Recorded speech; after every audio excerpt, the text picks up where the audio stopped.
Magdagat ka, mag-travel ka, pumunta ka ng bundok, o di kaya kung gusto mong pumunta somewhere na hindi mo pa natutuloy sa araw ng Valentine's Day, tuloy mo. Tip number 5, magpaka-sandy, pero wag magpakalunod.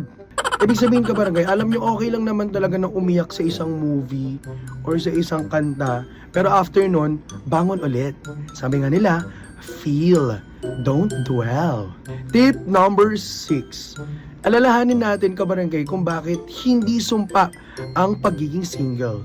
Actually, marami namang mga advantage yung pagiging single eh. Walang drama, walang toxic compromise, mag-isa ka lang, pero mag-isa mo lang inaalagaan yung sarili mo. You only think about yourself.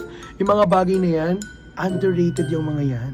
Last ay ang ating tip number 7. Isipin mo lagi na hindi ka kulang. Sabi nga nila kabarangay, single doesn't mean unloved. Minsan, ibig sabihin lang nito kabarangay, pinipili mo lang mabuti yung tao na para sa iyo, hindi yung mga basta meron ng karelasyon.